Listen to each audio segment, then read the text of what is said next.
Scribble. Yeah, I know.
Okay, well, I think we'll go ahead and call the meeting to order. Did everybody have a chance to read the minutes of the last meeting? And if you have, is there any additions or corrections?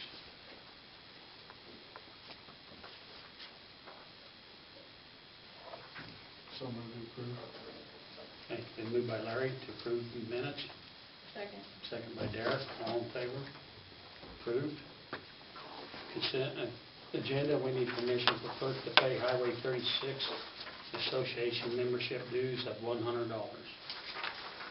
So moved. Been moved by Amanda, Second. second by Roger, all in favor? Approved. Okay, visitors, anybody that's not on here? Grace, you guys are just here to observe. Dan? Yeah, okay. Police report, Daryl's not here tonight, so we'll move right into new business. So Larry, you're up first.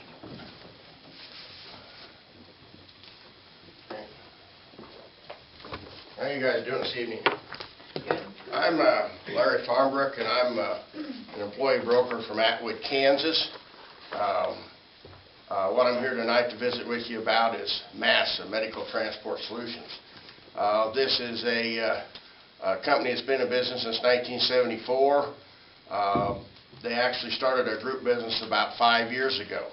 And if you open up your folder, what really is a slogan they have that I really like is, as far as the medical flights and stuff, any ground, any air, anywhere in the United States or Canada, we pay for.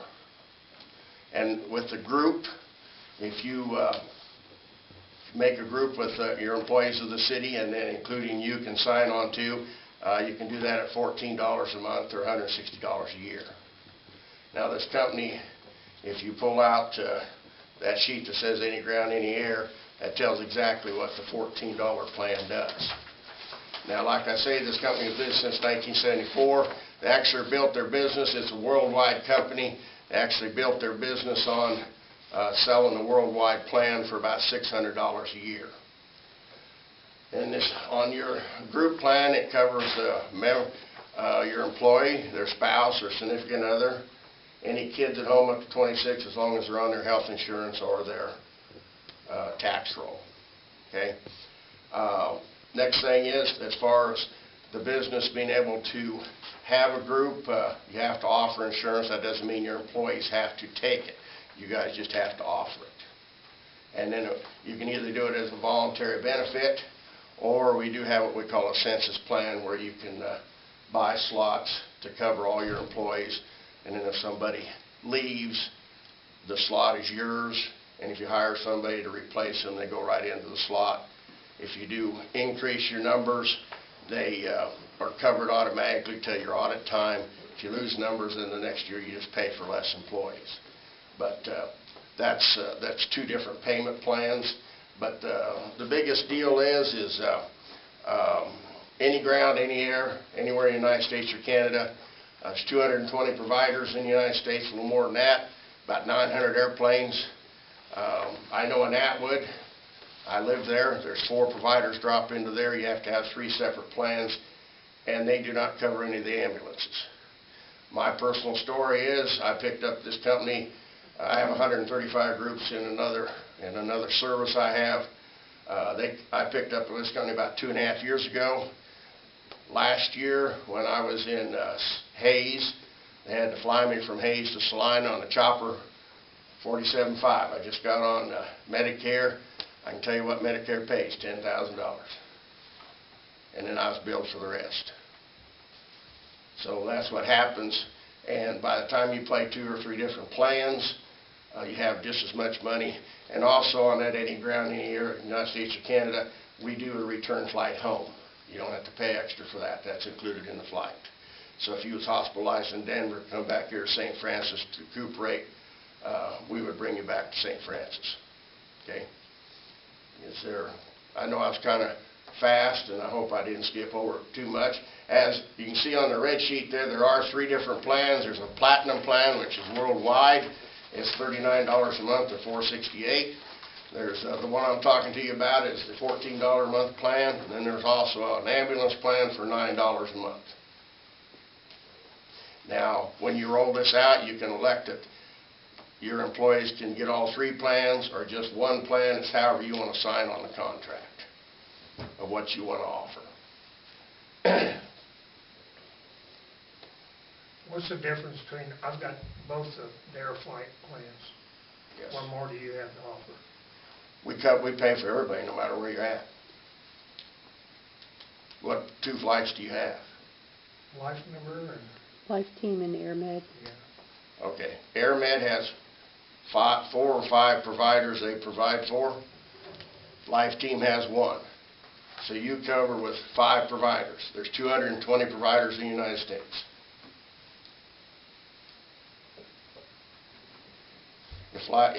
So you're covered, but you're not covered with any ambulances. A story, I started this, I signed the broker papers on this about a little over 3 months ago.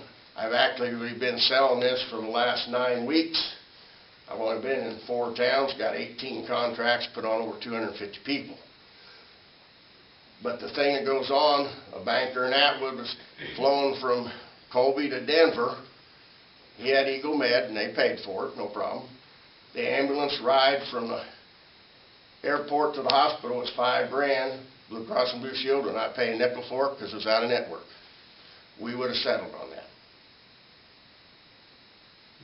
Eagle Med has their own ambulance at Continental Airport. Well, he got charged. Maybe Eagle Med didn't carry him. Just because you got Eagle Med doesn't mean they pick you up. So, They did me. That's just my experience. Yeah. Anyway, that's the stories that I've got. There's more of them around. I didn't know there were so many stories out there until I started visiting with people about this. So, anyway, that's what I'm here for, is to explain this to you, tell you what's got, answer any of your questions, and see if you were interested in providing it for your employees. so the council themselves would determine which employees, we have part-time employees that work at the theater. Most of them are kids, though. Well, they would have to be of age, and they would have to be eligible for your benefits. Okay, that was the question I had. Yeah, we go Okay. by the insurance rules. Gotcha. Okay. Yes. Is this offered individually, or is it only if it's sponsored? through- Individually, they're $39 a month. Now, I don't know, do the council members get benefits? No. No money? Just phone calls. Well, I'm not trying to be too personal, but all I'm saying is you can sign up for the $14 a month on your application. You sign that you have health insurance and put your policy number on there, and as long as you're a council member, you can have the $14 a month. Now, the next thing is the $14 a month is not portable. What I mean, if you leave a group that you're getting the $14 from, if you want to keep the service, you got to go to $39 a month, unless you move into another group. But that's the way it's been set up 5 years ago, and it's not a portable deal because they rely on the insurance at the $14. The $39 you actually don't have to verify you have insurance. So you said the council members could do it? Yes, they just have can to do prove it, they you just their- have to, I have a different application that you verify you have health insurance. And they can get it for the $160 a year. Would it be a payroll deduction through our payroll then as well? Well, I don't know how you would handle that. I mean, probably, I know a couple of bank boards and a couple of cooperative boards, the board members just wrote out the $160 check, give it to the city, and she would write the check to Massa, but you would buy it a year at a time. Gotcha. Because there's no way for her to actually do it monthly. But you can pay for it yearly. Well, it would be through payroll. There would be, I believe we can do that. I'd have to check with Angela and make sure there's no, those types of concerns where you're not a full-time employee and it's a benefit. I don't know, but. Well, I know as The far as function of my it, company's yeah. concerned, if you sign that application, verify you have insurance, we'll let you on at $14 a month.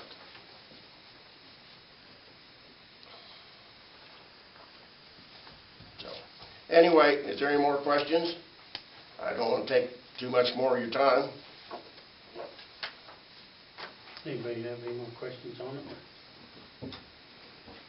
If we could discuss this and decide if we want to do anything like this later. I mean, You have to you come know, back and sign them up. what's that? You come back and sign them up. Oh, yeah, I take care of everything, yeah. There's, basically, if you want me to present the employees, or like I presented you, 5 or 10 minutes, give them a folder like this with an application. If they want to sign up, they can, or if you want to do the census plan, all I need from you on the census plan is a list of names. I don't need an application. Because you guys actually own the slots. You hand the cards out, the cards have your City of St. Francis on it, and if something happens to one of the employees of their family, they just turn in the member number and their name and the City of St. Francis, send it to Massa, and we'll take over. Is there a minimum of people to sign up that you Takes have 3 to start a group, Three. 3 people. Okay? Okay. Thank you guys for letting me come visit with you. Thank you. Thank you. Appreciate Thank you you. coming.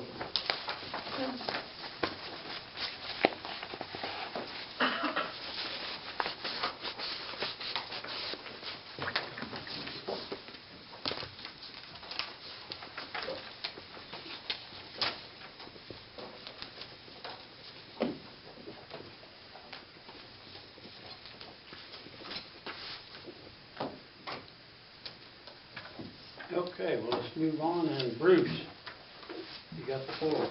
Oh, gee, thanks. I just want to do some complaining about speed limits. They're on Scott Street. Don't have much problem with First Street because we got the Deputy Dudes. But we've got quite a few cars, pickups, and you'd think we was betting a River Street, the amount of traffic we have on Scott Street. And I know they're going faster than 20 miles an hour. And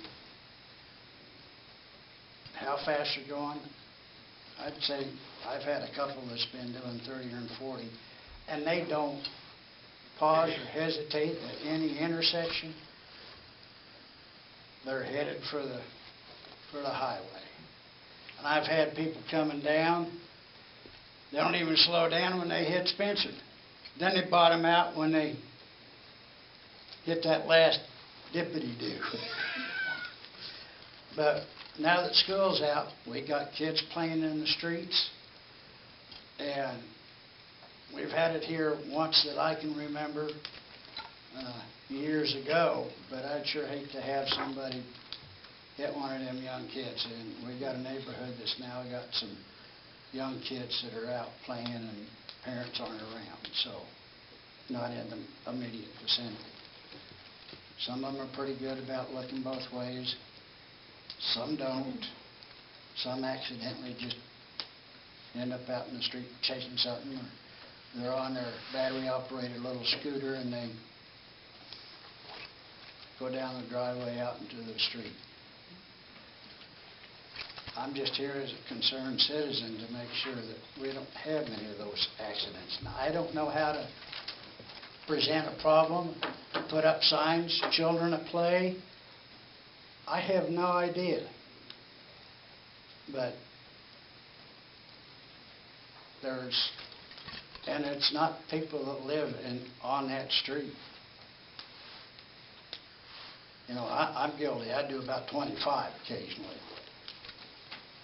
But they're going faster than 25. And I look both ways when I hit those intersections because they always pop out. And that's all I've got. I just wanted to bring it to you folks' attention and to see if there can be something that can be done about it. And I appreciate your time. Thank you. Thank you for your concern.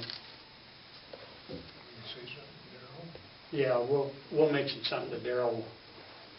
Stop patrolling a little bit. Yeah, we'll, In some of those neighborhoods, the signs.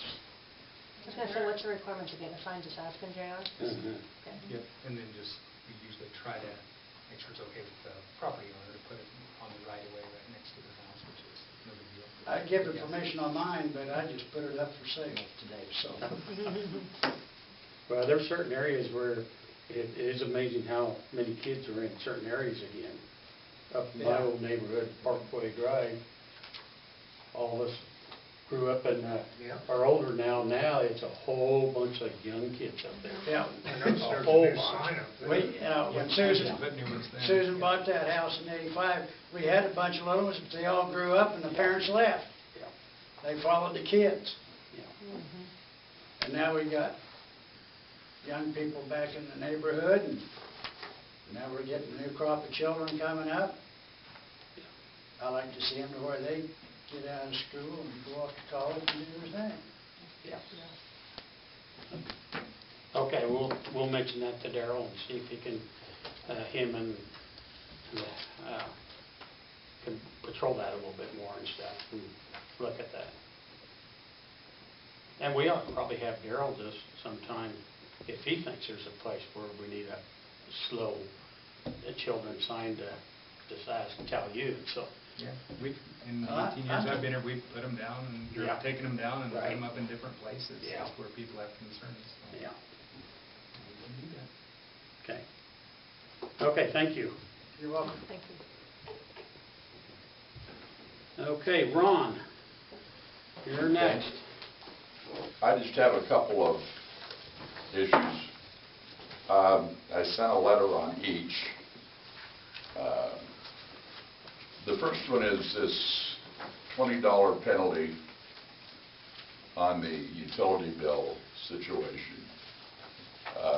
It seems to me as a practical matter that the people that are utilizing that out of necessity are the lower income people and the fixed income people in town. I used it for the first time this week, and I included the $20 in the agreement. But it seems to me that if people have the initiative to come forward and say, I need some time to take care of my utility bill, they've shown that initiative, and if they do it before the 15th, I don't think you need to add insult to injury by tacking on another $20 when they're there because they can't pay their utility bill. Now, I don't know how many extensions Lila has to issue every month, and there'll be people other than just the low-income people that are asking for, I know I've heard stories of people's having a water main break or and end up with a $1,000 water bill and have to come in and make arrangements to pay it. But it seems to me that you don't need to pile on the $20 for those people that are at least taking the initiative to come to Lila's office to make arrangements to make payments. Ron, I'll just point something out. The payment extension policy that you're referencing, the intent of that was to help those folks who were facing shut-off on the 25th of the month. It wasn't for the 15th of the month. It was for those who were were gonna get shut off because they couldn't pay. That was the intent of the policy. Okay, well, that wasn't very clear when I read the regs. Yeah. But it just seems to me as a practical matter that I don't think the $20 for the few people that have to access that need to be insulted by having to pay a $20 penalty because they couldn't pay their utility on time.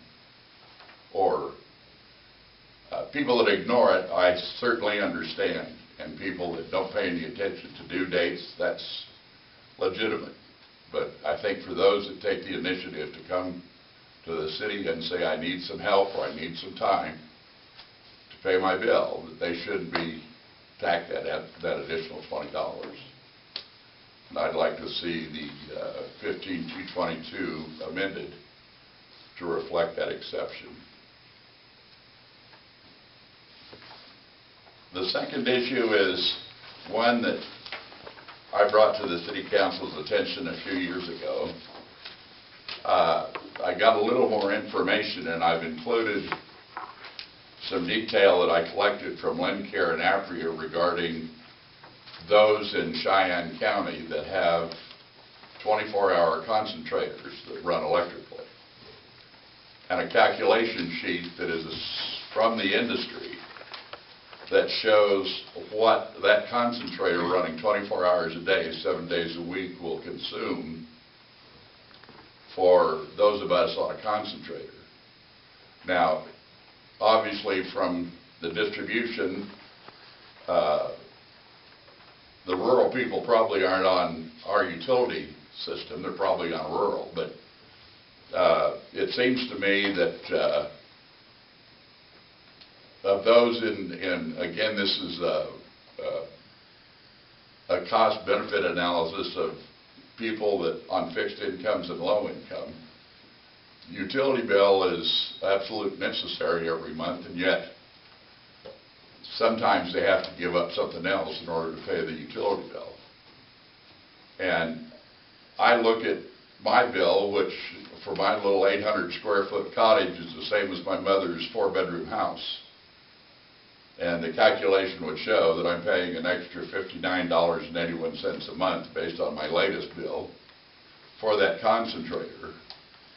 And what I'm asking for is some assistance or some relief from the city for $30, at least in my case.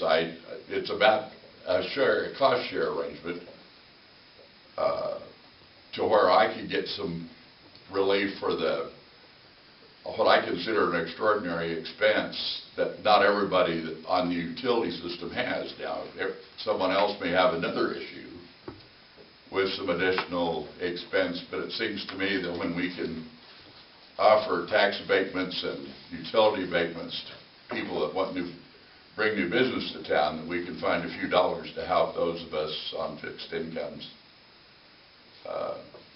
with a small adjustment to our bill.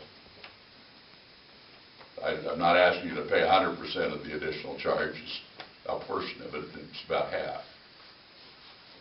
Now, I don't know if I'm the only one in the county that would have that issue, but I would strongly suspect that there are others that are having the same issue with their utility bills. And it's not like we can shut them on and off. I'm terrified when the power goes out because I've only got 36 freestanding tanks.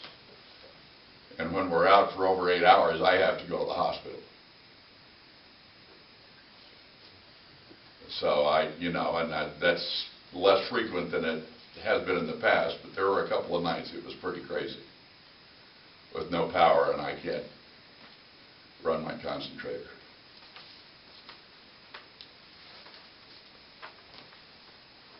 And just as an aside, I noticed that now that I'm in a chair, I think I memorized every pothole and every bump in town. And that edge of the street out here from the Christian church going south is going to be one pothole after another if that water keeps flowing and it washes out, a 2 or 3 foot trench alongside the curb. I think there were seen some attempts to put some patch down, but that sure needs attention, I think. That's all I have. Thank you. Does anybody have any questions for Ron? Or any further discussion?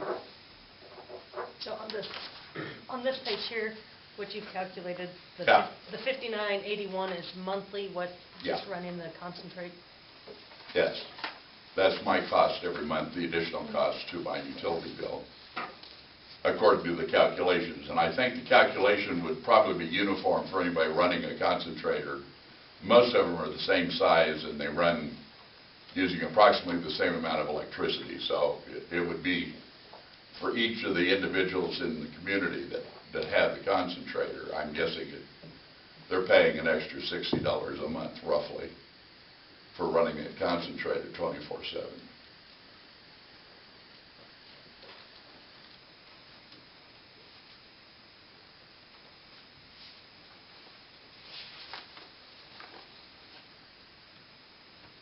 Any other questions?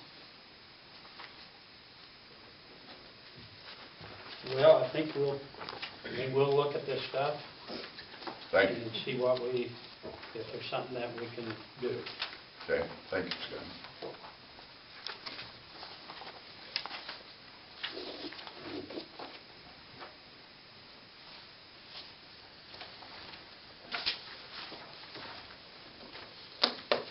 Okay, and we'll look at that later when we have time here. Okay, moving on, and Karen. Good evening. We've been pretty darn busy this past week. I have, if you guys would like to see what we've been up to, can I? So what we've been doing, we had our first board meeting, this is usually 5, 7 of us on the board. And we have discussed rules and regulations. I have elected to be the coordinator for the farmers market. We have discussed that we are going to allow crafts, handmade crafts, not like oil stuff you can just buy.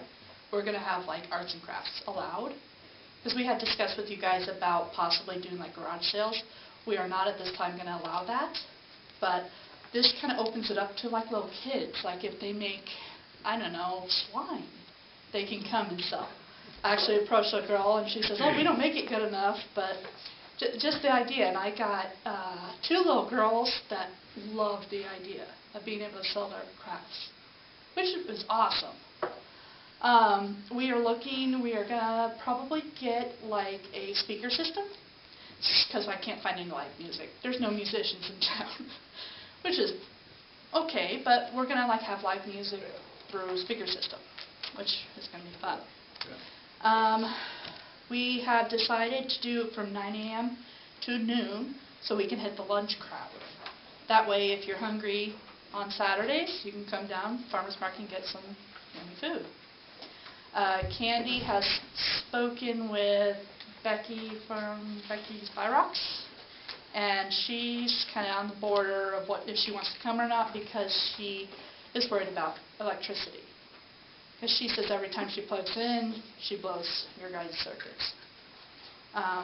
So we're going to work with her some more. We have our forms out there. I started a Facebook page, set up a brand new email. So anybody who is interested in being a vendor can turn in a vendor form. And that'll be approved by the board, not just me. So I will have to contact the board member and see if they approve any vendors. We actually got our tax package today, so that's exciting. And each new vendor will get a tax packet. They are responsible for paying their own taxes. I will be turning in a list of vendors at the end of the season. We will not be going after September 15th, I believe. This gets too cold. I think what else?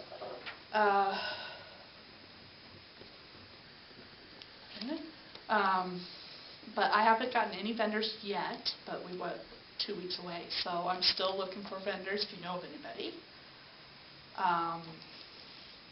I think my husband's going to type up a paper to make sure everybody knows what the rules are, and they're going to sign it so that there's no legal recourse for the board or the city if something happens. And I think that's it. Any questions?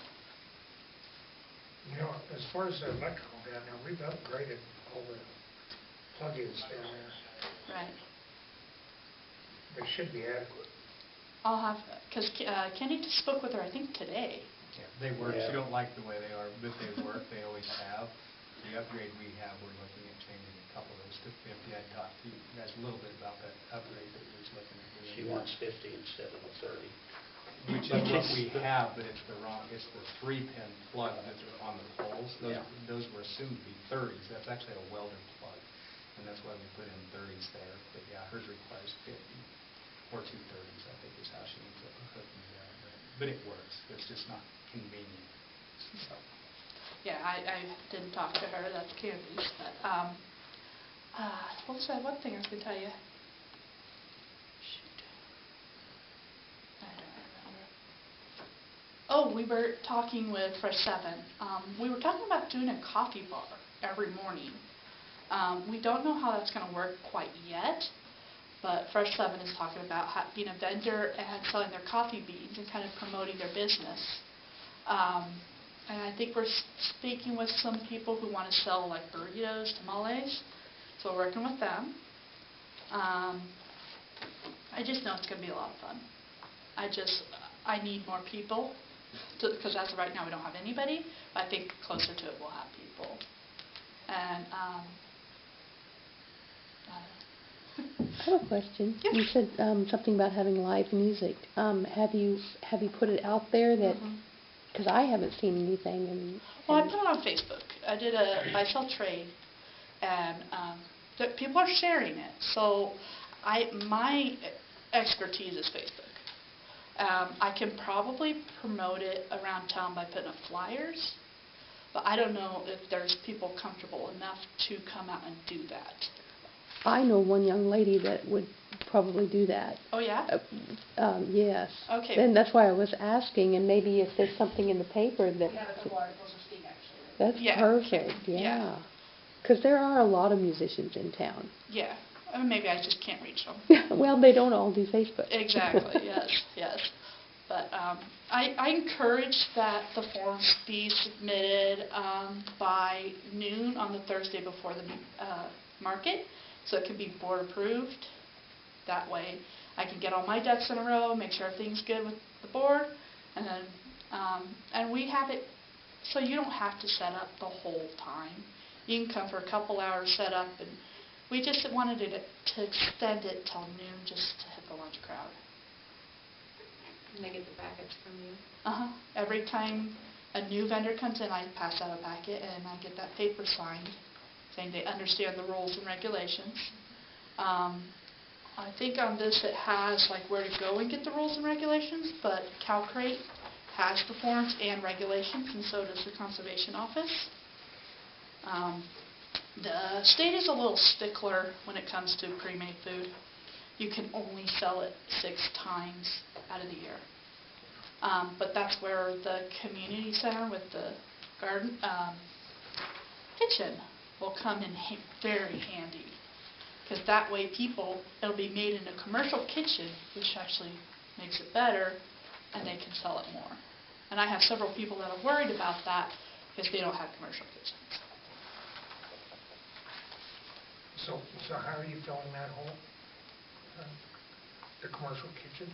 Right now, they can sell up to 6 times a year without it being in a commercial kitchen. So what we're going to do is we have like 2 people who want to sell burritos.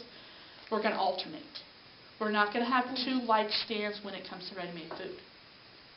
But like if 3 people want to sell corn, that's fine. It's just the ready-made food that we have to be a lot more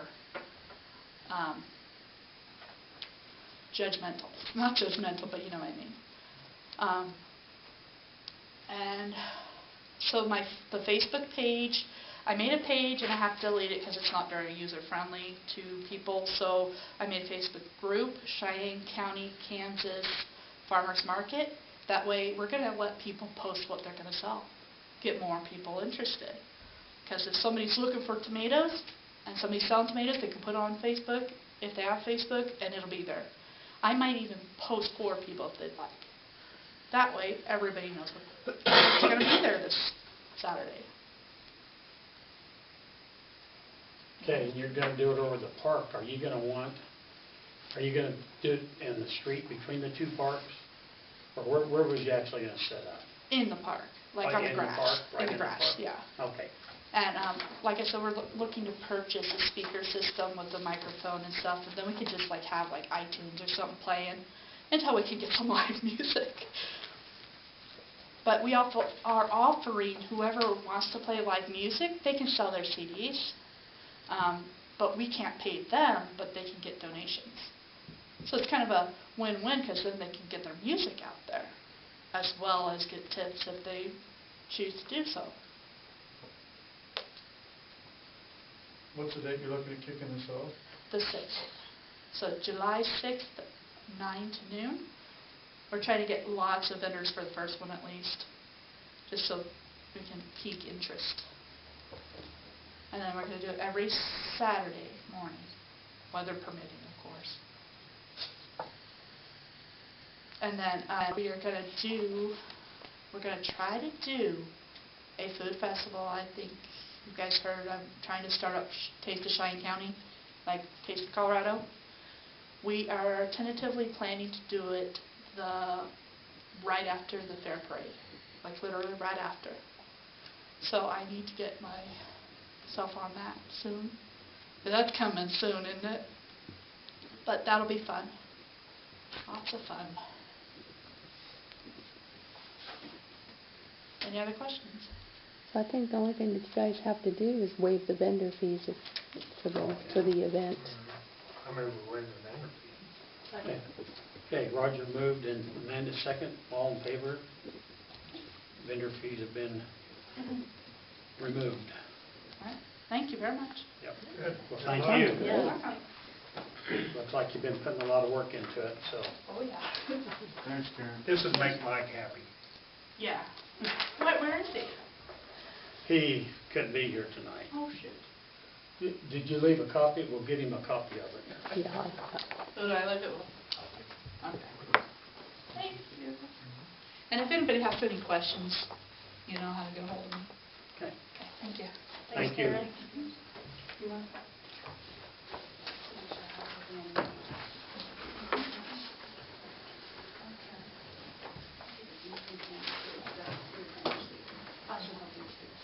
Okay, next thing on there is the Washington Street Beautification Committee. We're finally moving forward, a little bit. We would like approval from the council. We would like to apply for grant funding. So we're kind of looking at a 3-phase plan, whereby phase 1 is going to be kind of just getting us moving and the banners that we have on Main Street for Christmas time. We would like to purchase 2 more sets, a spring, summer, kind of celebrate St. Francis to put up through graduation, car show, alumni fair, and then kind of a more fall, winter base, where we already have the brackets there, and I think JR is okay with having to put banners up. A couple of them.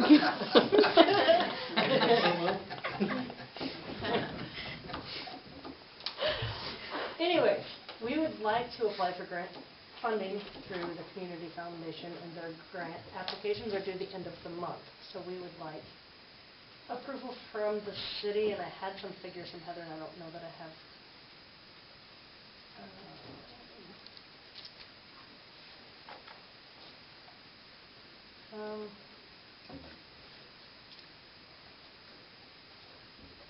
One site she had looked at, there's 20 of the small ones and 9 of the large ones, I think, is that right? This is the foundation, local foundation. So it's $548 for the smaller ones and $499 for the larger ones, and then, and I think that was free shipping on those, and then there was another company, U-Print, for $5.40 for the small ones with shipping, and $6.75 for the others. But we'd like to maybe apply for, looks like there'd be about $2,000 to get 2 more sets, to at least start there, and then our second phase would be addressing the trees. And what needs to come out and where we'd like to put trees back in. We realize that we might not be able to put all trees back in, and then the third phase would be where we don't have trees, to maybe do some planter boxes, maybe do some artwork, kind of start with a small step and then really make sure we spend enough time and get the information we need to address. We'll have to do the name of the city to run it through there. Right, right. Yeah, the grant application will come through the city, and Heather Nisdell is going to write the grant for us, so Lila doesn't have to, Okay, well, basically what you're after is approval of grant, so do I hear that motion to apply for a grant for the, I'll move them. okay, been moved by Larry, second by Roger, all in favor, which, We're on okay, it. it passed. Thank Okay, you. Go, yeah, thank you. Hey, good luck with that. Good idea. Yeah. Well, and it's been a long time coming, because it's been on our deal for a long time. Yeah. Like I you said, we're say, finally Yeah. moving forward. Some We're starting small steps small to so we move can forward, get, yeah. get moving forward, so. Okay, fireworks license. We have 3 of them. They're the ones that we usually have. Bronx Fireworks at 709 South Benton. Jennifer Milne at 215 North Adams. And Anita Amack up by Park Hill at 426 East Business Highway 36. And they've got all the information. They've done it every year for several years. So Okay, do I hear a motion to approve the fireworks license? So moved. Moved by Dara, second by Roger, all in favor, approved. Okay, now liquor license renewal. Again, it's just a renewal. They've had them for several years. The first one is for Park Hill and Anita Amack, and it's a 2-year license that'll expire in June of 2021. The other one is Fresh 7 Heidi, and theirs expires December 4th of 2020. Do I hear a motion to approve the liquor license? So moved. Moved by Amanda, Second. second by Larry, all in favor, approved. Okay, on to old business, property cleanup, anything we need? Don't really have anything new. Might be stalled out. It might be time for a personal visit on the 2 cleanups that we have going. The weed letters is the primary thing, following up on those. Okay, project pending, anything we need to look at there?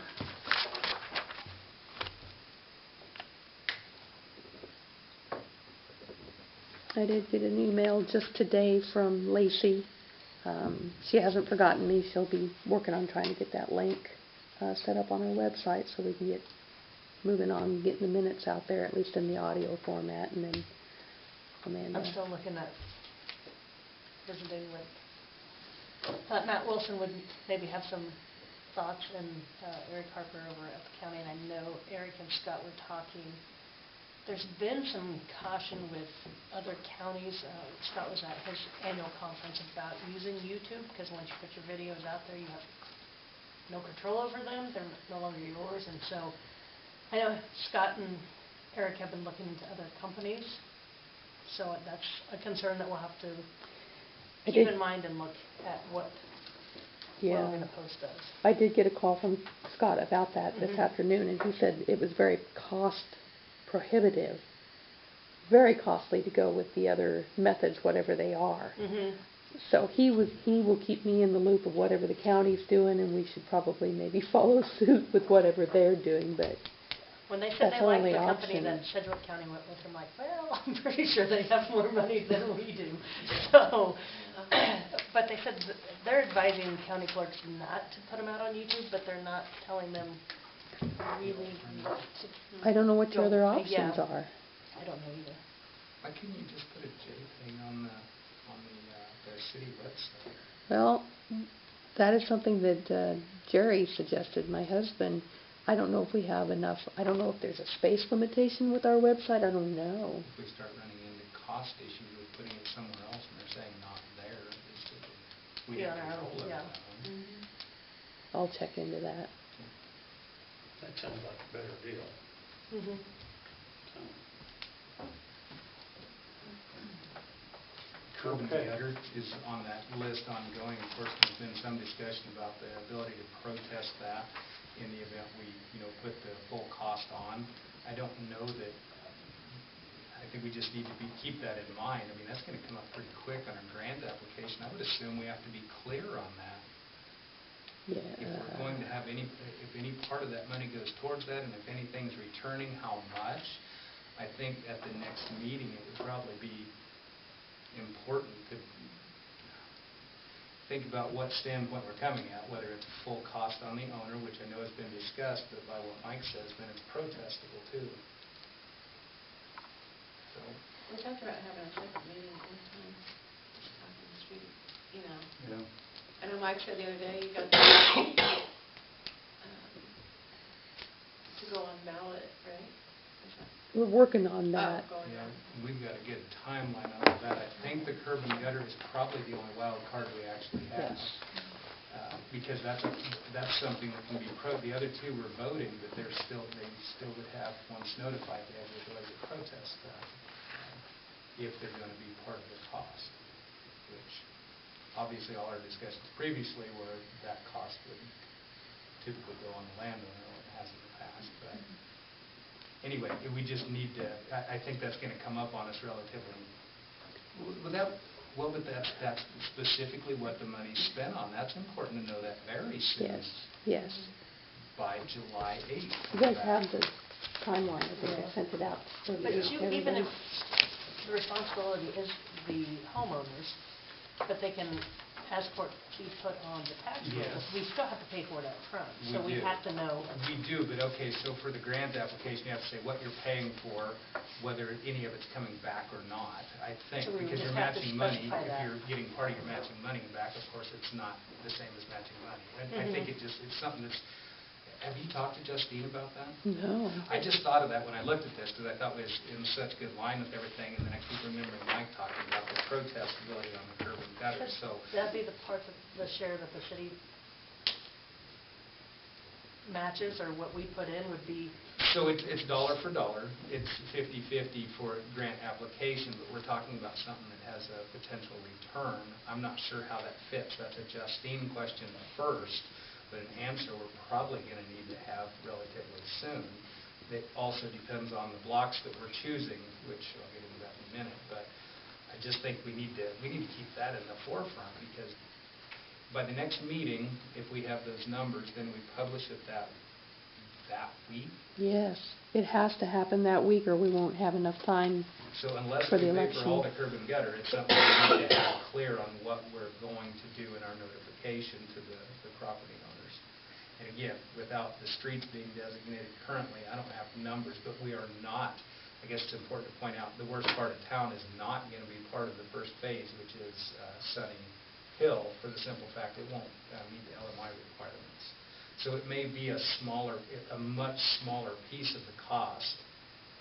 But again, do you want to not do a whole area because somebody protested 2 pieces of curb and gutter? So I think it's just something we have to definitely figure out by the next meeting to be able to publish that.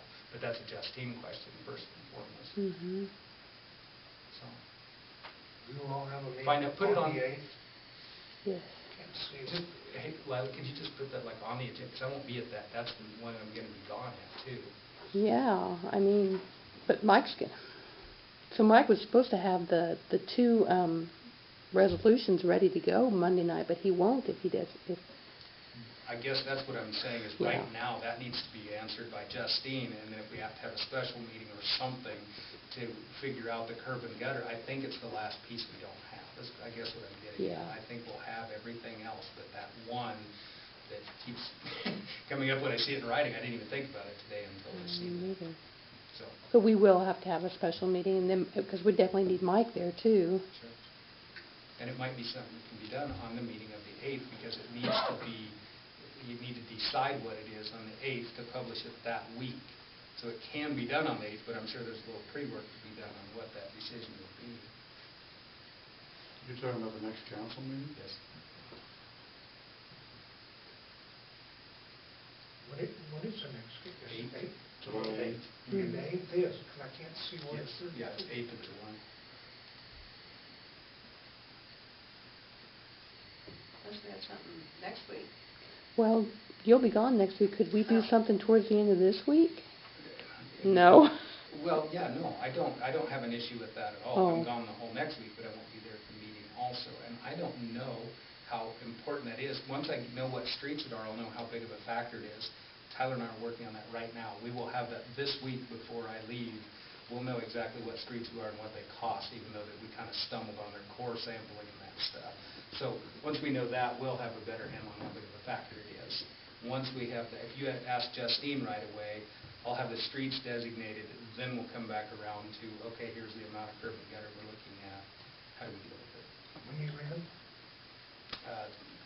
A week from tomorrow. So, I'd just soon have a meeting with you and Mike there. sure, okay. So we have that Special- Monday. a So we got A week either from- probably up to a Friday or week from Monday today. then. Yeah. Probably have Friday or Monday. I would agree. to work- I mean, I would rather. To work something in. Okay. Do we need to check with Mike? He'll be back. We'll be back tomorrow. He'll be back tonight even, late. Well, we don't really have anything to discuss till this week, is what I nailed Tyler down with Miller Associates to get him numbers, because that will say we're doing this block and it's gonna cost this much, including that curb and gutter, which is this many dollars. So if you can get that and lined up for either Friday this week or Monday. Okay. Is everybody available both of those? I think so. I'm fairly flexible, I think. I think so. We should do it, I mean, obviously Friday or Monday, as far away from now as possible, so we get the Right. numbers together, distinguish the, on the ground, the conditions, so the later we do it, the better. Friday or Monday would be Friday would be as soon as I'd want to do that. I guess as soon as you know when you can do it, and talk to Mike and let Lila know and Yeah, get. well, we've got a good tight loop going with emails and the bond and the KDWP, or not KDWP, but Northwest Kansas Planning and Development, and then Miller and Associates. We're keeping all those in a pretty tight circle, so we'll keep that going. As soon as we have the answers and that together, then we'll get the possibility. We have to get notification out though, so we want to make sure that. What? Oh, for the special meeting? Yes. Yeah. Get notification out, so. I We mean, just need to know Mike's availability. We could actually call that tomorrow, because I'll have yeah, him we on could, Friday. yes, I will call the papers. I mean, as soon as we know Mike, then we'll set it up and I'll let everybody know and we'll call the paper. Yeah. Well, how's it work for everybody else? Does Friday work or Monday work better? I'm okay with that. Either day works, but I got to thinking, I said I was flexible, but either first thing in the morning or In the evening, yeah. No magic for you too. Evening. Mornings are tough. So does it work better to just schedule it for like next Monday evening?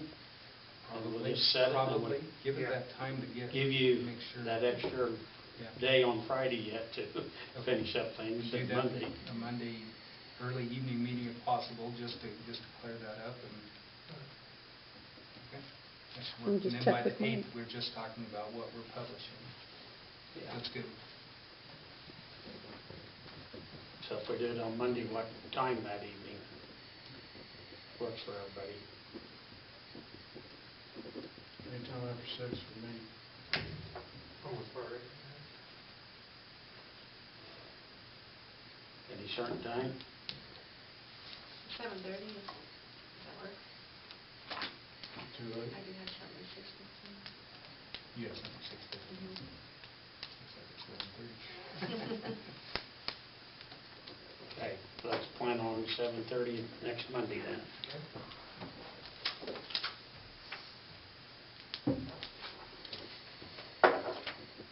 Okay, One quick comment on Old Pool property. I've got it on my agenda to touch base with the rec commission next time we have a meeting and try to brainstorm some ideas. So, okay. Okay, well, let's move on to the Keller Pond Committee report. I don't really have any major updates. I was told today that most of the pits have been filled in. I have not verified that. Jared's really confident that we've got a good kill on the milfoil. I was out there tail end of last week. Everything looked in pretty good shape. I want to get out and walk the entire thing, hopefully nothing else by this weekend. Other than that, I don't have any other updates. Looks good. We were Yeah. out there the other day, and yeah. It was brought up at the foundation meeting the other day about that Van Allen structure. I don't know if they've talked. Yeah, we're gonna need to get with Brock again. We're hoping to Okay. tie that in the same time he does. They would say foundation was like wanting to back it if, Oh, Need as far as to- moving it? yes. Okay. So maybe, Let me see if I can get a hold of Brock again and see if we get an idea on what his timetable is. We were hoping to coordinate at the same time that he puts in the ADA parking, or the ADA access area. right.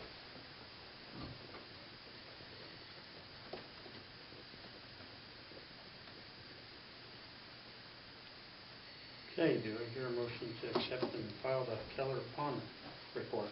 So moved. Moved by Amanda, Second. second by Derek, all in favor? Okay, pool report. Couple things on the pool. I had mentioned last meeting that we'd had very good water temperature, very consistent. Well, we went into the season, we had several people asking us to raise the temperature up the first 3 or 4 weeks of the season because a lot of the kids early in the mornings were complaining about cold and everything, and we took an educated risk, for lack of a better explanation, I guess, by doing that. And the first couple of weeks went really well, and then a little over a week ago, well, longer than that now, about 2 weeks, we had an incident where, and it's a combination of things. We had algae start growing, and it was because the temperature got too hot. We had a boiler go down, we brought that back up. We had recirculation pump go down. We think it's a combination of things, but we've been working with the lifeguards. The lifeguards have kicked in to help us stay on top of it. JR's been treating. I think for the most part we've got everything under control. Still working on a little bit of cleanup to stay ahead of it and make sure we don't have any long-term issues. We've got to bring the temperature down. This will not be an issue that we feel comfortable with even discussing again at this point, because it's caused a lot of extra time. JR and I spent a considerable amount of time, JR probably more than me even, but following up, making sure that things are getting done, asking the staff down there to go above and beyond a little bit to help us get things cleaned up. It's not their fault. It's not a lifeguard issue that caused the issue. We're aware of that. We're addressing it. We think we're under control and not going to experience this issue again. And we're in pretty good shape as far as controlling it and maintaining it. And you're applying once a week now? Much more often, Much just more? to maintain, since we did have it kind of get a hold on it. So this is why you don't do that. Yeah. We proved the point, is what it comes down to, and we get through this season. We can't do that again, because once it gets started, you can keep it at bay. It's not like it's growing everywhere, but it's really difficult to treat and get ahead of while it's in operation. Actually had 2 different bouts of it this year. The water quality is great, by the Yeah. way. It has remained very clear throughout the whole overheating and stuff, and I think that's probably why it just all of a sudden happened. The water quality is so good, as long as it's moving, you couldn't see it. So essentially, it snuck up on us, and it's Basically hit in about a difficult day to and a get rid of. half. I mean, it was fast. Yeah. But between the city and the kids at the pool and stuff getting on it and helping us get clean and try to get ahead of it and stuff. And there's still a little work to do, and that stuff's hard to get rid of. But we think we got a kill on it. Mhm. Jared and I have been down there on multiple occasions, just following up and trying to maintain that we do have it under control and just touching base, kind of overseeing things. What was the other thing I mentioned? I have to look at my notes.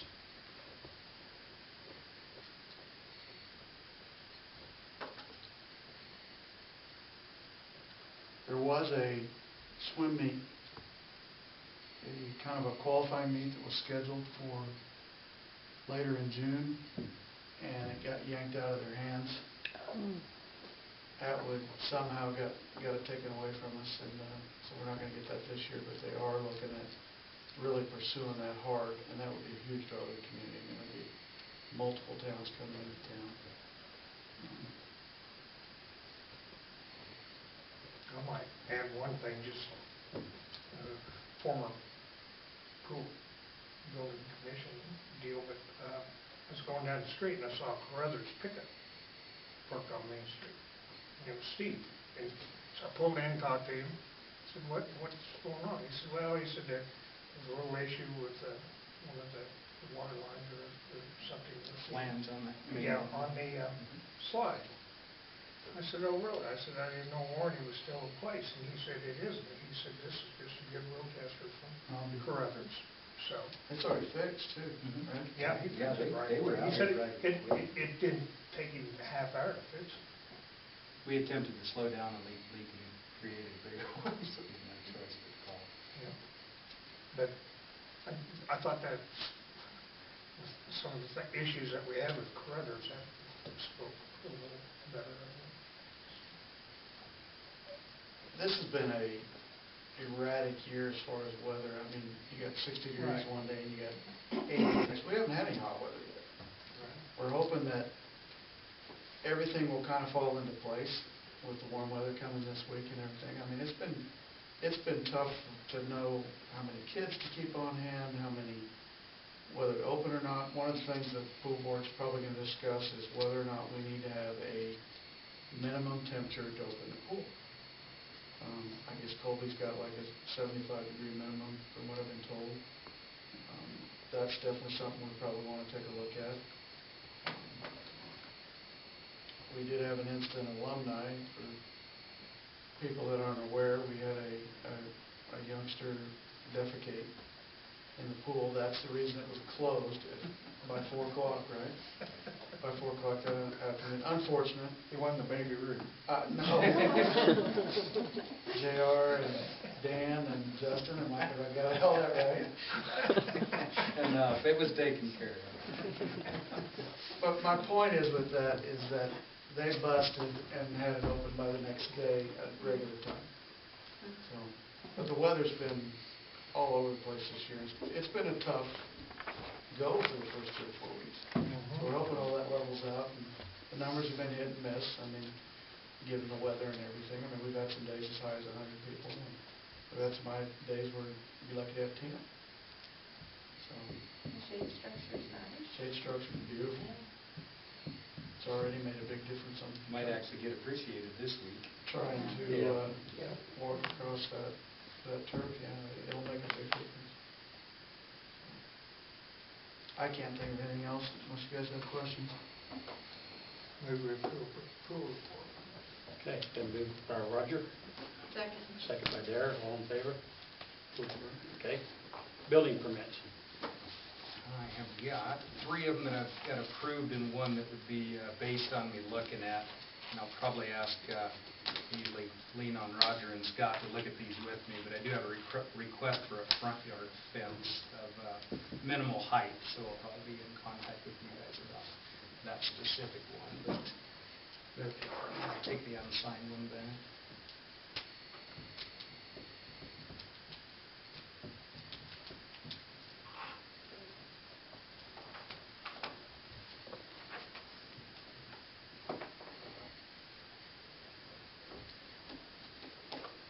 Am I allowed to say anything? Yeah, I'll go ahead. The reason the front yard fence, there's dogs running all over. It's not pleasurable to go out and mow your yard, and you wind up picking 5 humongous poo-poos up that are gross. I mean, I was gagging. So that's the reason to keep their dogs. I love dogs, he loves dogs, but don't let your dogs go do their jobs in other people's yards. It's bad. Some great big dogs in that That's a big neighborhood. dog. That's a big dog up there. And just as kind of an answer from the construction standpoint, you'll see there's hardly any front yard fences in town. They're either grandfathered in or they're extremely low. Right. So we're extremely critical of what's used, how high they are, and that whole bit. So that's really the standpoint I'm coming from about asking input for it, because it's kind of an aesthetics thing. Yeah, and this would be a very attractive sculpture fence, about 3 feet high. I mean, if they want to catch the dogs and it's not the dog's fault, it's the people's fault who own the dogs. But if they want to keep them under control, or get bags and come clean up their doo-doos, Have you made any complaints on the dog? it doesn't help. You have? I have. Okay.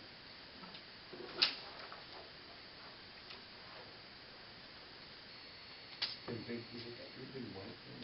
One of the great big white Some ones kind of with a white- mastiff, that's the Brown. main culprit, I think. Up there? Yeah. He comes clear up to my dad's house. Really? Mhm. Isn't that the one from the west side of town? This big brown, right? He's got a brown dog, yeah. Oh. Kind brown. of brownish white, Mhm. it's a big old mastiff. Well, I'm thinking of white. Yeah, it's not that one. That one's like He Dale lives fairly Carpenter's. close but- to you, doesn't he? Right next door. Believe me, you're not the only neighborhood that's an issue. Oh, it's so bad, it's just, I would never dream of letting my dogs go deep in someone else's yard. That on 620 South Bend, that's going to be used cedar fence. It's laying there right now. It's probably, Oh, past that. Yeah. It's probably not that bad, because there's other fences that look way worse than that, but he's taken it down somewhere else. He's piled it there. It's in sections, 8-foot sections right now, 6-foot by 8-foot sections. 620 South Bend. Up there by me. Really? Didn't he have a fence there before? Yeah, it was one of those Yeah. plastic ones that the hail beat all Oh, up and stuff. The fence is laying there in the driveway. It just showed up yesterday. I thought it was going to be a new fence when he told me about I it. sure got that impression, that's what it was. You want that one back? That's I need that's to why see it I first. thought Okay, sorry, these are the. it might be okay. We need to Pin just take pin it. both of those for the minutes, Lila. What's that? Pinned both of those, the unsigned one and the Hazard one. They're- Okay. Yeah. I saw that Saturday or Sunday, he filed it there. And I never did get back in touch with the girl. I saw no problem with that one up there. The carport. College. Yeah, I figured I would have heard from you otherwise. I actually was waiting to notify them. Don't put chocolate in that anymore. Yeah. You don't. I should have 2. There's another unsigned, oh, sorry. Okay, do I hear a motion to approve the building permits, except for the 2 of them will be after they've been looked at and reviewed and to be signed off on. So moved. Moved by Amanda, Second. second by Roger, all in favor. Approved. Superintendent report. Okay, first off, RVW has provided the potential bid documents and specification sheets for putting out for bid for feeder 1 and 3. I'd asked for a engineer's estimate on that work prior to doing this. A lot of times that'll come after the approval, but in the back of my mind, I knew it was going to exceed our budgeted amount. It did by a lot. We budgeted $200,000, and the engineer's estimate is $525,000 for feeder 1 and 3. Since then, receiving that on Friday, I had asked him today, and he provided to me a breakdown between feeder 1 and 3. Let's pass that around. Feeder 3 alone, which is the primary culprit of operational issues, is $385,000.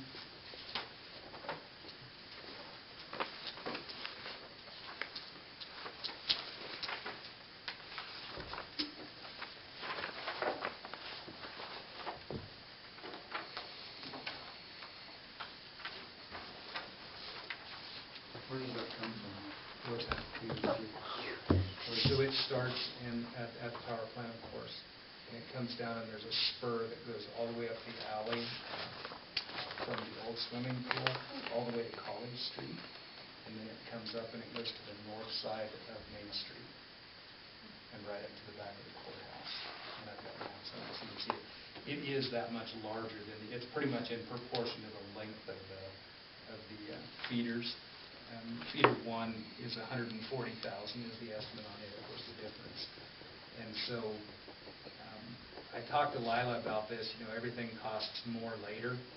If there's any way we can move forward, these both are in significant need of the improvement, and it's obviously going to cost more later. However, cash is cash. Lila said she's come up with some other information on that. I think one of the great concerns, if you get into cash reserve, it's like, well, then how do you do anything else? And so I think I'm finally going to formally bring out the estimates that KMEA had provided that's coming up in 2.5 years to renew the power contract. I think I've mentioned this in open meeting that they did estimates on our 2018 power supply and found that if we was with them currently, which we're locked into a contract for another 2.5 years, we would have had a savings of $271,000. Those contracts are available going forward, and a portion of them are lock-inable. Simply put, I guess what I'm trying to do is make the case for doing the work on feeders 1 and 3, if at all possible, and then ceasing work until we get under the new contract where we'll have the revenue to put more into the system. In suggesting we do that, I've invited KMEA to come to the July 22nd meeting to present what these contracts are, the stability of them, the length of them, to make some assurance. If we're going to spend cash reserve, or if I'm going to suggest we spend cash reserve, I think it's prudent that we have them present to us exactly what those power supplies would look like in 2.5 years. That seems like a long time, but you know how it goes when we try to plan work, we get 2 and 3 years. It can go really fast. So that's kind of where we're at with the numbers on it. This will, in fact, because we can't okay tonight for them to go forward, or I don't believe we should. I don't think we can authorize that kind of additional money in a single meeting, obviously. Plus, I think we need KMEA's input on those contracts. I'm not comfortable suggesting we do that until we have those assurances. But I think after they would present that, then we have the information to say, yes, we will, go forward and spend the full amount or a larger amount than the budgeted amount. Because the budgeted amount I don't want to do feeder 1 only. That doesn't make any sense. If we're going to do only 1, we do feeder 3, and you could only do part of it with what's budgeted. So try to put the pieces together as quickly as we can. Again, I won't be at the July 8th meeting. They were available, but I don't want to not be here when they're discussing those power contracts, those things. It's just a conversation I want to be here for. What are you looking at for the upgrade? I mean, what's involved? There'll be transformer change-outs, pole change-outs, some conductor, a lot of secondary to lower So you're wire talking removal. complete overhaul? Quite a bit. I mean, it's a large percentage that will be new. I mean, it'll be in really good shape. This isn't just Band-Aiding it. This is getting it in good shape and moving on to another section of town. I guess the good news is, the bad news is it's 2.5 years out and we have this in front of us and this project's ready to go and our cash is, that makes a heck of a dent. The good news is, the conversation I had with KMEA backing up this email about these future contracts is very strong. I mean, I really think it's something that we can give strong consideration to doing. In fact, we can lock in a price in the next, I think it's in the next 6 months, that'll lock in the price starting that 2.5 years later or 2 years later. So we'll have a fixed cost of what we would have. Another obvious question that comes up, well, we've had Prairieland all this time, do we talk to them? Their suggestion is do whatever you think, but where Prairieland's part of a cooperative that is Sunflower, they're all within a fixed cost structure. It is what it is. However, I mean, if there's, I don't know, where we're under a current contract, it's not necessarily a nice thing to sign an agreement that you're going to somebody else 2.5 years before you do it without saying something. So I think that's kind of a piece of that as well. You can take that. But this is the initial email I got on that 2018 estimate that I based touching on this previously on. My concern at that time was I didn't want to discuss this and have us counting on money that we weren't going to have for 2.5 years, but in light of this project and their assurances, I think we should look at it very seriously before we downscale the project. Going back to the other deal for sure here, I understand, we would be asking for $325,000 to come out of our cash reserve. Yes. 385, is that what you said? 385,000. No, the engineer's estimate was 525. It was 525 and we budgeted 200, so it should be 325. Oh, okay, so when we're talking cash reserves, I'm talking about a different thing. So if you look at... Okay, I'm only talking budget amount because we budgeted 200,000, Right. we're talking 525, so we're talking additional funding of 325. Okay. Over budget, that's what he was asking. Okay, over budget. We're talking different wording when you say cash reserves, because that's Yeah, what yeah. I'm not considering cash reserves. That's right. I'm always eyeballing the CDs that are Well, say that. CDs, but if you look at this that I handed out, this is what I looked at earlier, then I said you may find interesting, because we have quite a bit of money in our, what we're calling our collections account, which really isn't a collections account, that's just the name. That's cash, that's cash, it's there, that we use. In which one? Collections, where's that at? First National Bank Collections, it should be highlighted in Okay, yellow. okay. Huh. So, some of that, we used to have some of that over in Bank West, which is where most of our fluid money is, Bank West, and we use the First National Bank Collections account to move money back into Bank West as needed. But that's a significant amount of money above what we actually need to have in that account. So funding is possible. Yes. It is, I mean, it's a heck of a dent, but it's possible. It's The cash is possible. there. Do we have to amend the budget? Okay, so with the budget, if we can't spend over our budget authority, but we've got enough in our budgeted transfers. Let me pull that up. I gave that to you guys.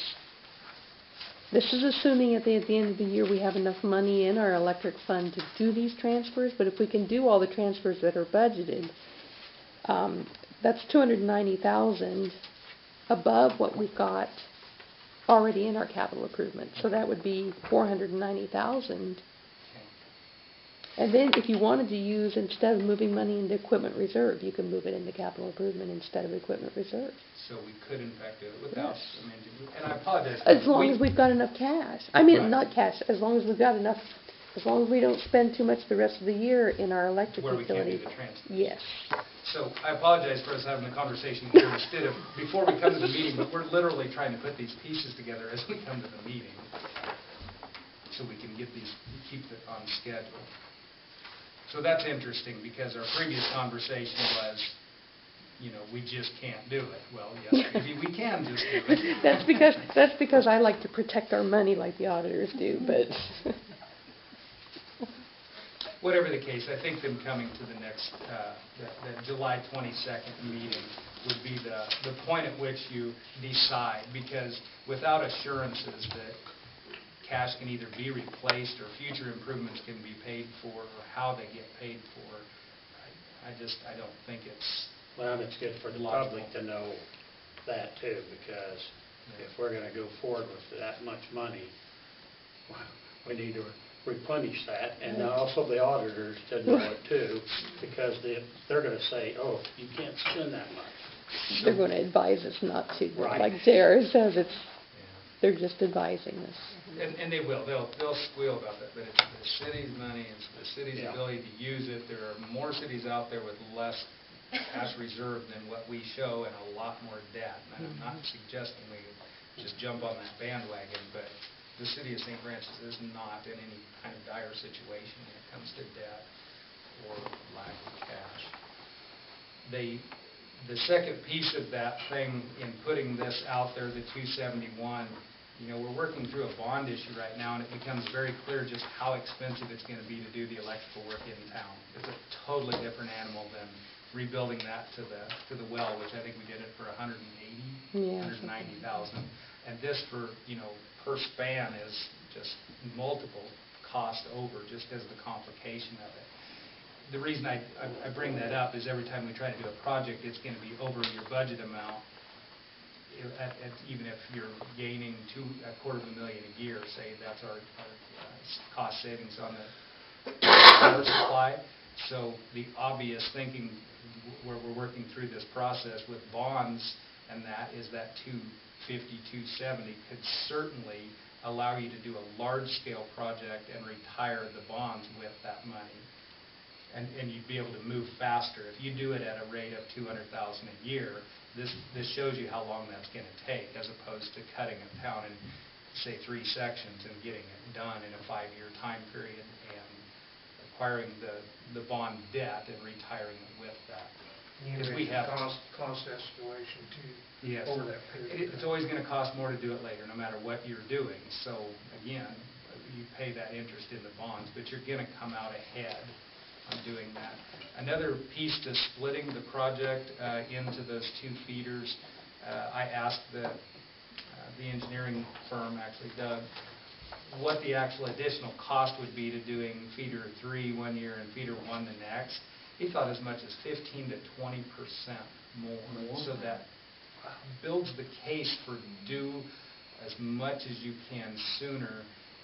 If we try to piecemeal it by the money we have available, we're going to starve ourselves. I mean, I know that sounds kind of funny to talk about taking on debt, but if KMEA can assurance of those future contracts, it looks to me like it's time to rebuild and do it with bonds.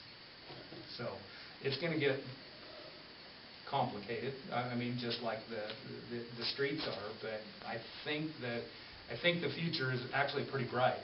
Looking at these contracts, as long as we have those assurances, I really do think it's very possible. I think we definitely step into it lightly. You know, if we commit to these, I really don't know that you do more work until you're actually in those contracts. If we can only get out the contract we're in. Yeah. But if you remember back when we did go with Prairie Land, both KMEA and Prairie Land presented, and at that time, KMEA was going into these contracts that worked out wonderfully, and they were throwing out estimates higher, and they said they thought their estimates were high, but they just didn't know how it was going to work out. Well, it worked out great, but their projections they presented at that time showed it was going to be more expensive. So I don't think there's a... You know, you base your decisions on the information provided at the time. So I don't think there was a mistake made. It just simply it worked out pretty well. And now it should be available to us. That being said, to do that, and I know I'm tying these two together, but they have to be tied very tightly together. KMEA, of course, is going to come to that meeting on the 22nd, and at that time, if we decide that we're comfortable with going with KMEA, which would be kind of unbelievable if we're not, they then go to the EMP2, which is the group we'd be asking to join.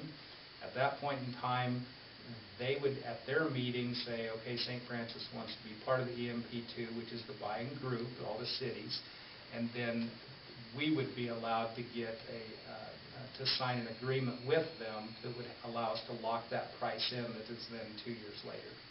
So the mechanism is there for some guarantees on this thing, but I want them to come there. I don't want to be, passing through this information and it, for any reason, it either not be quite accurate or not come to fruition. I'm not comfortable being responsible for that, so that's why they would come July 22nd.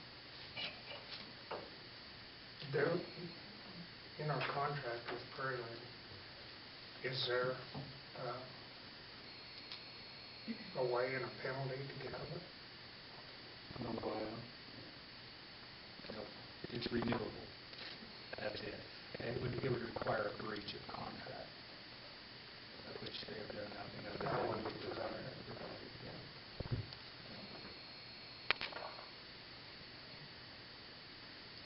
So, it might look like it's a long ways out there, but it certainly gives time for planning and things going forward, plus if we could authorize this work, that is a huge step in the right direction.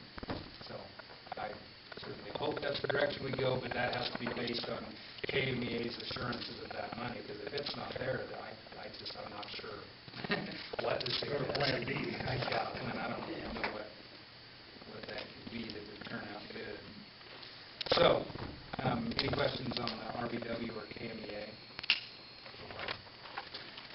Hanging those together so tightly. Hopefully we'll get clear on July 22nd. I apologize for my plan that I'm on. I wish we could do it the 8th, but there's just no way I'll be back on the 8th. So we bumped it ahead to the next meeting. Originally, I'd invited them to come to the 8th, even though I wouldn't be here. But after our conversation today, I don't think that would be productive. Okay, on to the street project. Curb and gutter, of course, is the one thing I think we obviously came up that I have not been thinking about. Tyler and myself are working right now on having the physical streets and concrete work with a monetary number put on them so we can pick and choose.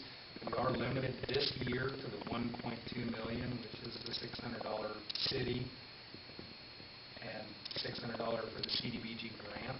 So that's the number we're searching for. In order to get the publication for the ballot, we have to be specific as to what we're raising the money for. So that's why that number is so important. The meeting on the 8th, we need to decide, yes, these are the ones we're going to do. No, I won't be here, but we will know which ones they are and why we're doing those, other than just that they add up to the right number. So by midweek, towards the end of the week, we'll have the numbers that weren't going to be possible on the timeline that Miller & Associates had provided. Essentially, they had sent out proposals to get core samples so we could know exactly what we had to do on each street. That's going to be really good stuff for going forward on the streets that we do, that we can potentially use the base and do milling and overlay a couple inches of hot mix. However, we have streets that we know we have to tear completely out and replace.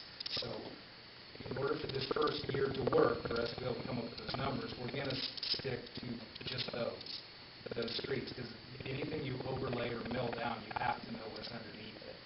So those are the ones we're going to pick at.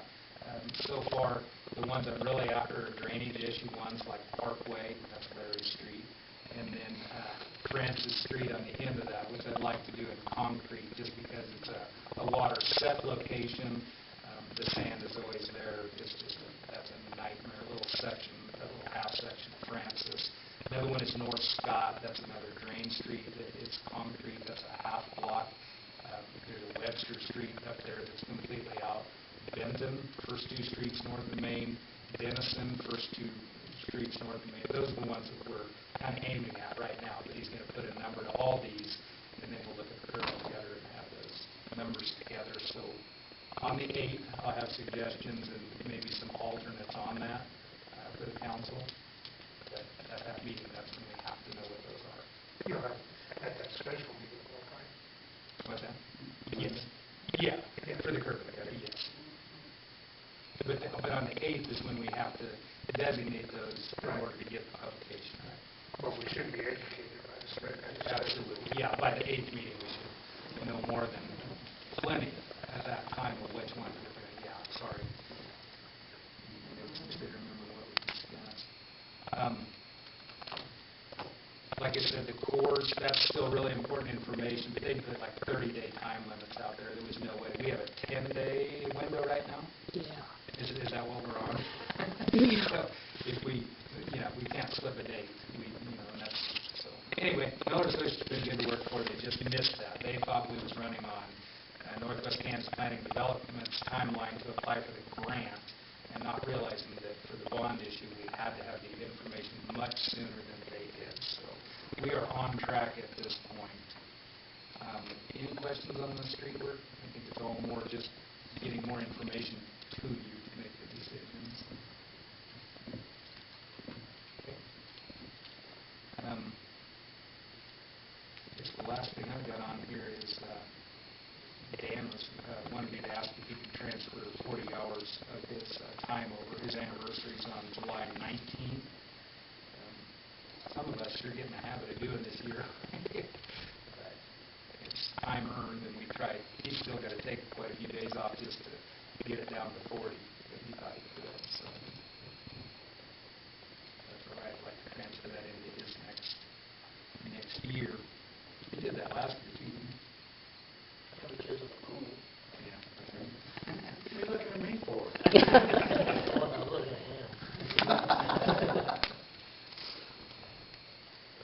Do I hear a motion to transfer his 40 hours? Second. All in favor? Approved. And obviously, there's a lot more going on in cities. It's mostly just the usual stuff of the year, chasing the potholes and doing everything we can do. But I just wanted to stick to our big subjects, and that's probably what we'll do over the next few meetings unless some other subject comes up that's really important. The last item I have is I need probably, I better say 5 minutes of executive session for non-elected personnel for employment status. Sounds good. Do you think we, talking about streets and stuff, from what we've heard from the US 36 meeting, do we need to contact Billinger and do I something? don't know. Basically, I heard through, it's a grapevine, so I hated to mention it on public record, but that apparently the state, Billinger actually, had told an individual from St. Francis that they had allocated money to cost share the repair of the crossovers and the frontage roads in St. Francis. I've seen nothing in writing. It's the only word I heard of it, but it was specifically stated that it was in reference to all those pictures we sent the state. So maybe we're getting something, but we've received nothing formal on that. We talked about it, and we didn't know if it should just set back or if it should pursue it. And I would certainly be willing to sue the Eagles again. Is it the same individual? Because you were sending that to a Department of Transportation individual, right? And I could send it direct to you or just say, hey, this one. But I don't know. I don't know, why do you keep pressure or do you let it set a little bit? I don't know. What do you guys think? If they've truly allocated money, a decision has been made. We just haven't been notified. I hope they're not talking about the 5. That's what I was saying. Better get rid of this guy just saying, yeah, we're going to cost share that. Yeah, well, I've got good news. Yeah, I guess I'll be more surprised if it's significant than if it's something like that at this point. That's kind of why I didn't mention it. I'm not seeing anything formal. And then if that is the case, would we be willing to cost share?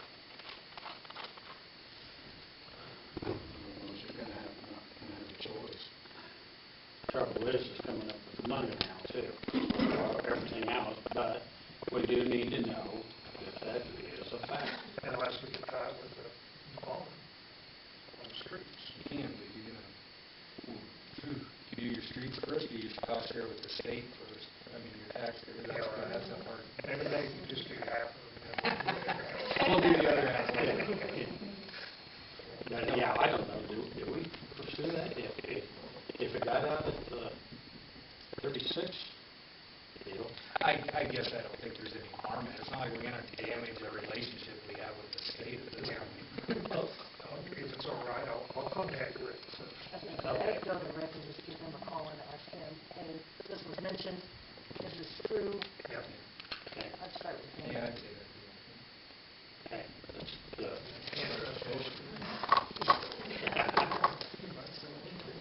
Yeah, well, let's find out, yeah. Okay, is that it? Okay. Here, a motion to accept and file the superintendent report. So moved. Moved by Amanda. Second by Roger, all in favor. Okay. Those are the report. Clerk report. I only have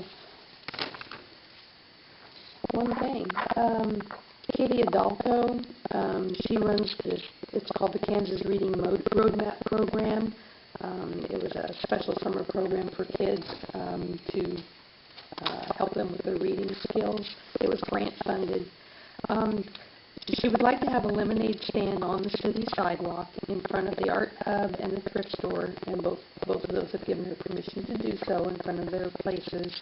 It's a community service project for the kids that are in the reading program, and everything that they earn, they're going to donate to the Blessings Bags. I don't know if you've heard of that. Rebecca Butler started this fund at her church, which is the community church, and the Blessing Bags are, well, they're bags that have a stuffed animal, a blanket, a coloring book, some toiletries, and they're used to give to children who are displaced out of their homes for one reason or another, or in a car accident, something like that. They're like comfort bags for kids. So all the proceeds that they make, they're going to donate to that. In our city code, it basically says that for street salesmen, the vendor fee is not required for any not-for-profit or charitable organization as determined by the governing body. So I'm just asking for you guys to say, yeah, this meets that criteria and they don't have to pay anything. Everybody agrees with that, yeah. Okay. And then at the last meeting, the one before, somebody had asked how much money the senior center had in their savings account. Cindy called me with that. They have $36,800 in their savings account. And that's all I have. We're busy on the budget. Busy on the budget. I don't know if I put it on this guideline. No, I did not. So along with everything else that's happening, we've got our budget coming up. So in July, we're going to have a workshop for our budget, which will have to happen probably the second week of July. We're going to have a budget workshop and figure that out. I didn't put it on this timeline thing here, but it'll be when JR gets back from vacation. So that's it. Okay, here, motion to accept and file the clerk report. Moved by Derek, second by Larry, all in favor. Okay, real quick, do we want to go back and discuss any of this other stuff that's insurance and what wrong?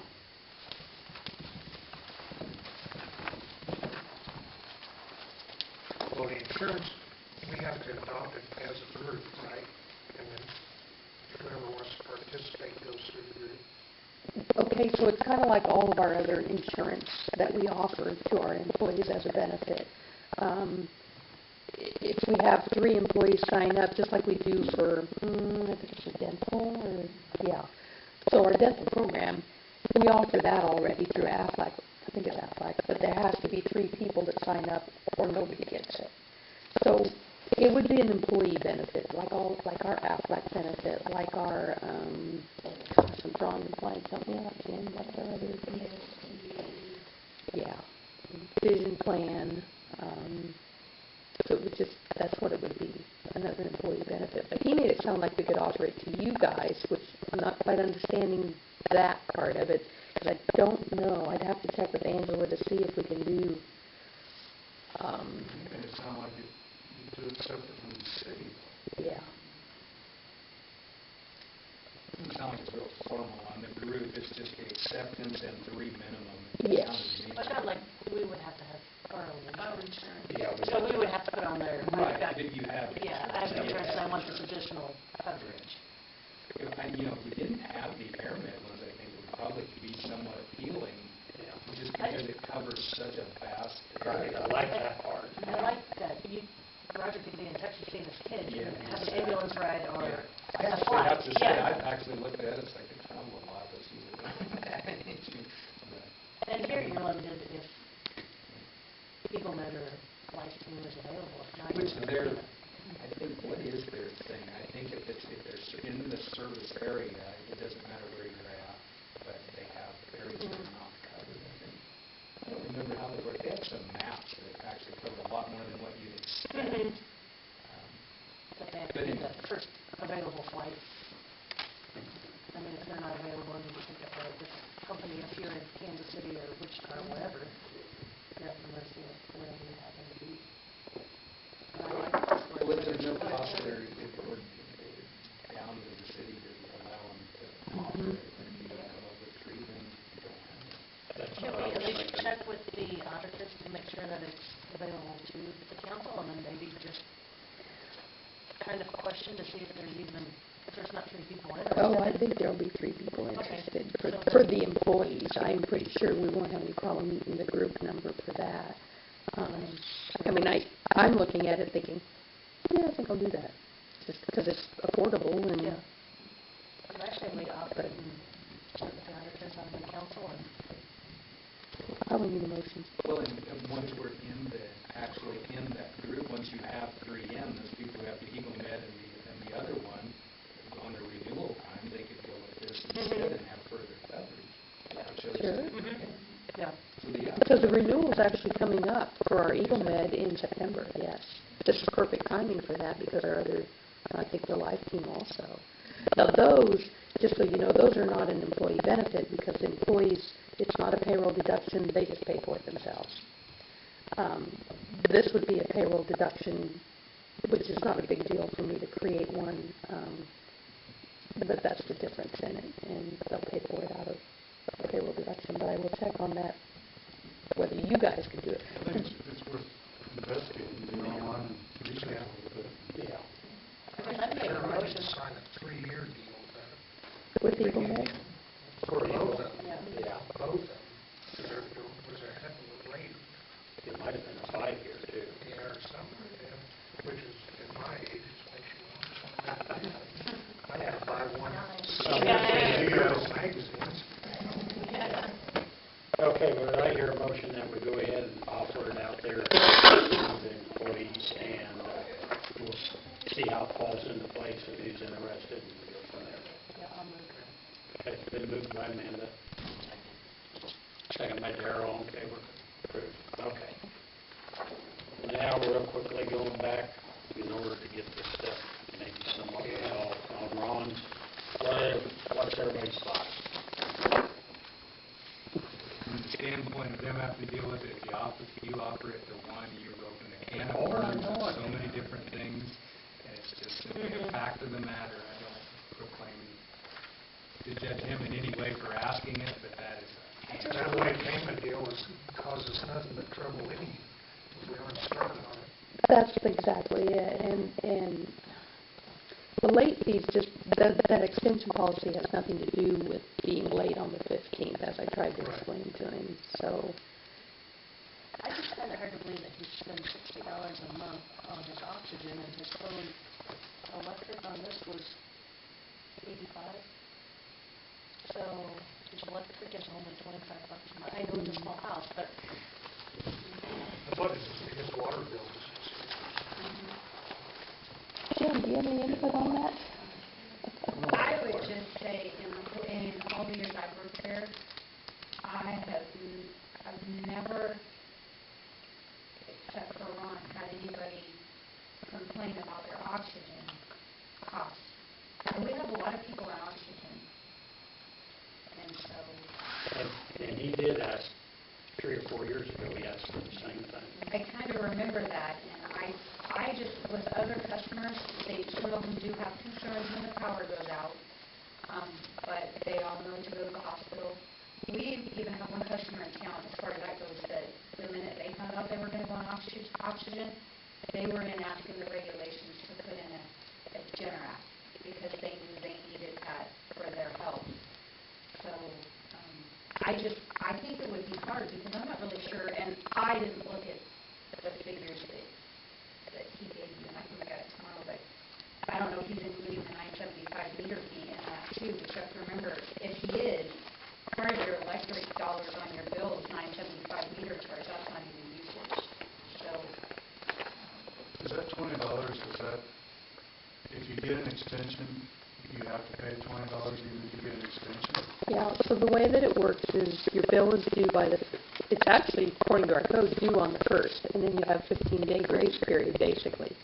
But if it's not paid by 5 o'clock on the 15th, there's a $20.40 late fee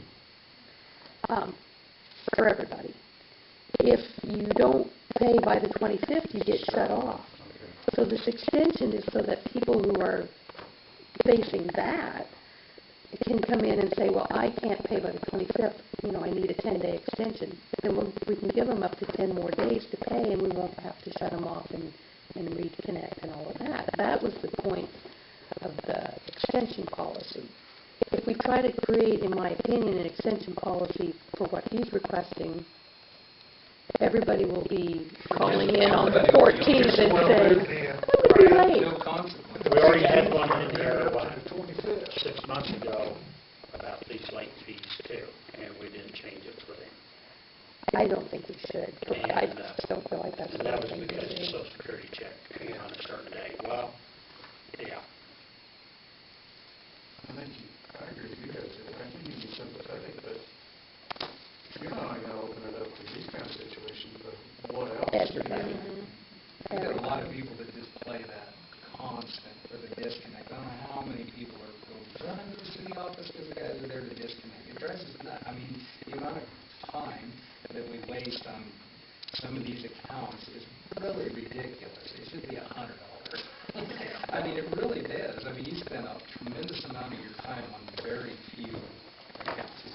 And I'm sure that's the same in the office as it is for us. And we got to go do this. So office is doing and go gets halfway through and then we're hooking it right back up. All it is it's getting the bill paid or gets the bill paid. So, yeah, the aggravation fee is far more than the $20.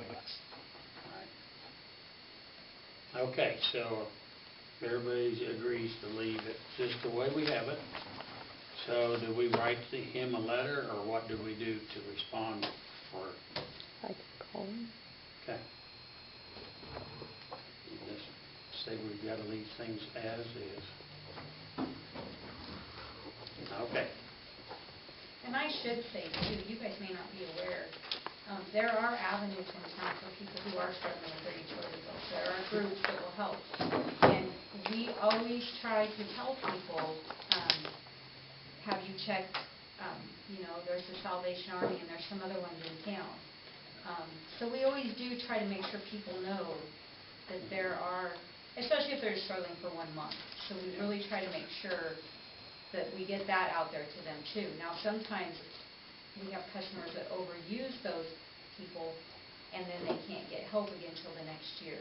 So, but we do try, if somebody struggles 1 month, we try to make sure they know there's maybe people they can talk to for one-time help. So we do, I think, try to do our best too when people struggle for a month or two. It's a hard thing. Mhm. Okay, that clears up those two items. Okay, let's go to council comments. Amanda? I don't have anything. Roger? Parking down Swimming Pool. When you're coming down from the east on Main Street, and you come to the swimming pool, and you got the little stop for pedestrian sign. Well, there's generally cars parked diagonally, and I've even did it, right close to the intersection. And I think that we need to have a 3-car limit of no parking there. So set that back to the east from the walking thing? Okay. Because then you can see who's coming down the sidewalk Sure. from the pool, Yeah. from, It's strange, now that you mention that, I've seen that as being yeah, and restricted. it's hard to, even in a vehicle, it's hard to see, and actually even cars coming. So I don't know what the best thing to do is, no parking or sign, or. I think just the paint yellow or paint whatever. that we're gonna be talking about doing on the hydrants would be the thing. Yeah. We're gonna have that paint anyway. And that's my fault, by the way. Yours, Because Everything I is. was the one that asked, we wanted the lifeguards to park off the side street and park on Main Street. Well, I think that's a good For idea. visibility, but also to allow people to park closer to the pool. Unless you But I'll park tell you that what, yellow, even they if- always get, That's a good by point. them or pedestrian. But even if you tell the lifeguards not to park, they'll guarantee Somebody else parks will. right. Yeah, yeah, that's convenient. Because I parked there once. We got plenty of barrels. Yeah. Put some cones up. Mark, I'm not done with mine yet. Yeah, I got some. No wonder we don't have it. Order more.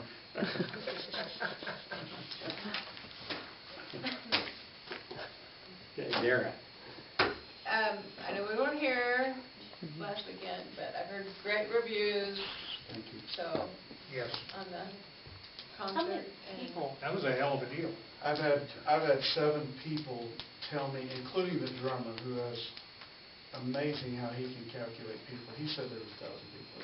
I That's what know, Tom Small said in church yesterday. yeah, that he- what, that he estimated. 650 some by 8 o'clock? Is that what we said yesterday in church? Kenny Braceland had taken a video outside the park, and when I talked to him a couple of days ago, he said that was early. There was another 400 people that come in after that. And we were just amazed. I'm so thankful for the way the community supported all of this, and we were blessed with great weather. Oh, couldn't ask for better perfect. weather. The volunteers that we had help us was just amazing. I mean, this isn't a one-person show. I mean, it took a bunch of people to pull this together. I give JR and the city guys kudos, because, I mean, not only did they have the park cleaned up, but I think the thing that amazed me the most is I come in there Sunday afternoon to go down and just pick up some things.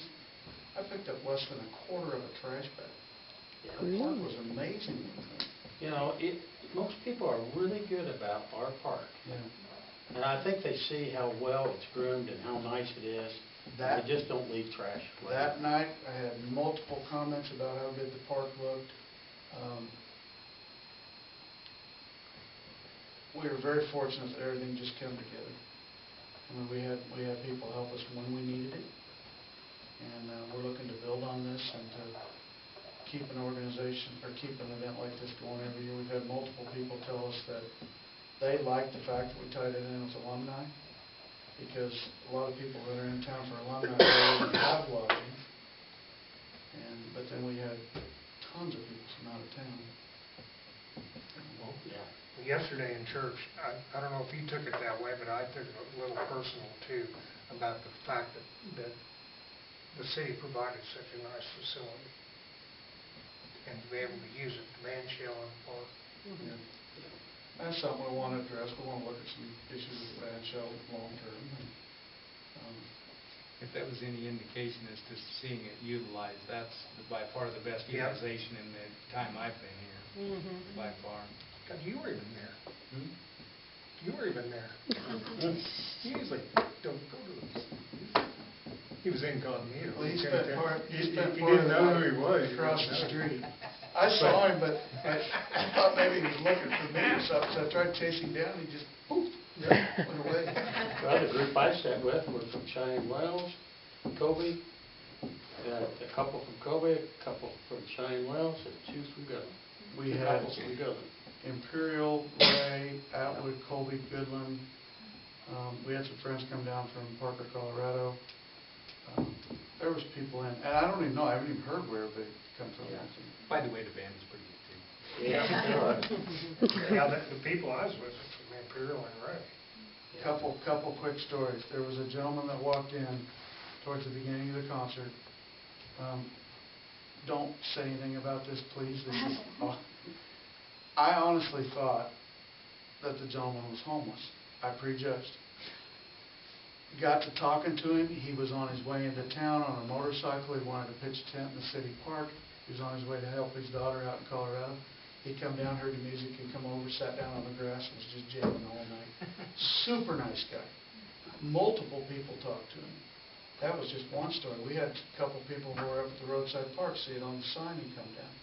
So, I mean, there was other people, RVers who were in town. So we're tickled with how it come together, and we're wanting to build on that and keep something like this going. One comment. Oh, I wasn't done. Oh, I'm sorry.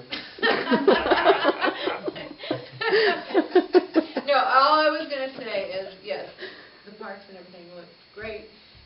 I think our prime highway real estate needs a little attention up there, but I don't know if we've been up there. Our prime real estate on the highway. Our lot. It's getting a yeah. little shaggy. It's getting, But yeah. we did it, we knocked all that. But I don't, Weeds. but I don't know if it's weeds or oats. Oh, is that what it is? We took all that front and we needed all that for alumni. I'll look at it. Sorry, look, geez, they groomed it up. See, we drilled it. It looked like it was, oh, maybe that's. They're probably not this high. Okay. On the other side of the That's To keep try it to from hold blowing. it, eroding. Yeah, it might not be us either. Well, that could be. I would assume we could mow that stuff, it'll hold the dirt now, if that stuff's there, I would assume we probably could mow it and dry it. Yeah, it'll be no different than the pool. Sell it Yep. or put out And, you know, information on it. We want to kind of have some Right. pictures. and you know, I think we ought to have Hot Rush make us a sign and put up there like a 4x8 or something.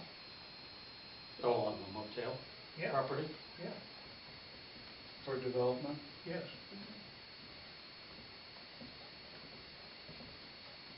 Sorry, I'm. No, no, you're good. You got away with it, I'm Larry just- couldn't. I was throwing it out there. Or we're just trying to get the word out, we're trying to sell it. Yeah, signs would be good. So, okay, go. Larry? No, I'm not gonna do it No, now. yeah. The only other comment I've got is I had one of the people that come down was an RVer, and he told me he's tied in with 130,000 different RVers on, and I don't know if it's websites, Facebook, blogs, whatever.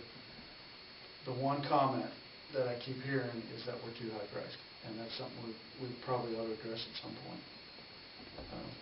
And he gave us a couple suggestions on some things too, and he even said if we make some changes, send him an email, he'll post it on the other sites. He said people love this town. So, again, thanks to everybody that contributed to making the concert run. The guys had a great time. They love it here. They really enjoyed coming down. And we even, well, thanks to Amanda, you caught them during intermission. And we were working on lights and stuff, and they went out and looked, and they were just, they couldn't believe it. They didn't realize All the how many people were out. And that was early too, Yeah. but yeah, I grabbed them and said, you have got to get out of the band shell and get out and actually see how many people are out there. I mean, Yeah, it's just because, phenomenal. because that, more people sat outside than inside. Did everybody get to see Barb Ewing's video? Yes. Yes, Yeah. yes, yes. Yeah. And That's so cool. somebody, I can't remember who it was, said they were at Keller's Pond and they listened to the whole concert out there. That old bandsaw does amazing things, because it bounces off the elevator at our house, and certain sound is just as clear as can be. Roger McQuigg said he could hear it clearly at his house. Yeah. But not obnoxiously. That's Yeah. what's weird Yeah, he about said it was just a nice reverberates, sound. But it's not obnoxious Yeah, at all. Larry heard it. There's also, He probably had his window open because he couldn't afford that high price of did electricity. anybody come in the band show? Mhm. Yep. You know where the drummer was sitting? There's a sweet spot right in front of where the drummer's sitting. And if you're like this looking towards the band show, you can hear everything that people are saying out in the seating area. It's Yeah, it's unreal. weird. It's And he very- commented about that a couple times. He said, I can hear all your secrets. Pretty cool. But Yeah. that's all I've got. Okay. Comment. Flagpole, what have we done with the flagpole? You can march towards that flagpole yet? Okay, I got a suggestion. So we got the same problem out there. Okay. We're fixing. We went in and we just welded everything tight. It's not going to swivel anymore. Won't that wrap your flag? Don't think so. We're going to try it this way. We're, If you wanna look at what Pete just did to the one, it's still down to his shop. And it's $400 some for those guts, for that little piece at the Yeah. top. I got the thing from Pete that said it was Yeah. 3. So we're gonna try it out there. Which flagpole is? We're talking Over about here the one in at the the band park. shell. What is it? It has a ring that's... It's got bearings in there and stuff, and I don't know how the bearings looked in yours, but that one out there was just reamed out like you couldn't believe. Well, we haven't gone up on this one because it's so hard to get it lift in there. Yeah. And until you have something to deal with, It's we reamed don't out, want to do it. they're reamed out so bad, it's just unreal. This thing's So we're gonna taking try to it. do ours fixed for a while. I mean, it's not costing us anything to do that, and then if we have to buy $400, we will, but we're gonna try it without. Sure. Of course, we're lucky enough, we only fly that out there maybe 12, 15 times a year, the big flag. Where this is What flag flying are you here, talking about? up the cemetery. So it's just up on Memorial Weekend or during a military funeral and stuff, so we don't have it up there all the time, but I was just gonna mention that, look at what Pete did, we've got it welded up already and stuff, and we just gotta go back out and put it up now, so. yeah. Okay, well, I guess we'll stop here and get ready to do executive session. See you, Dan. Huh? Hey, Dan? When? That was the shortest I've ever That's my point, he didn't come in. If you have someplace to be, and there's power up somewhere. There better not be no power around, but... Hey, is that truck gonna be in my neighborhood forever and ever? Is it a fixture now? Yeah. Oh, cool. Sure is. I kinda like it. See you, Mandy. JR. Just take the pole with it. Very quickly, hello. If you need some place to put the sign for children at play, I'm on that street. Okay. Definitely can use, I have a fire hydrant on my corner there, Uh-huh. might be a good spot, but Matt and I would definitely be Okay. down with that. We have a lot of kids Huh? that, yeah, Okay. so, and they're all Yeah. playing and riding bikes and, you know. The problem I've seen with those is I think it makes everybody feeling better, but the people who drive fast just I- don't pay attention. No. I mean, it does make everybody feel better, so I'm all I for just it. but- hope for some attention. 'cause Exactly, yeah. And there's big, huge semi trucks that fly down there during I've harvest. always wanted to put a speed bump about like that. Yeah, I would On one of definitely. those. I wonder, Okay. I noticed Jonathan's been patrolling, or been setting, like up by the museum and stuff. Maybe he Yeah. just parked there by the church or Yeah, or just, something and just... Do you, is it the same people? Is it I do repeat notice- people? Well, because that's the ones that you actually could, Maybe- if we get can get Jonathan to catch them and say, hey, look. yeah, just slow down, Yeah. because there are a lot of children on that street now. But anyways, if you do need a yard, we Absolutely. would absolutely be okay. Thank you. Thanks, guys. Thank Thanks. you. See ya.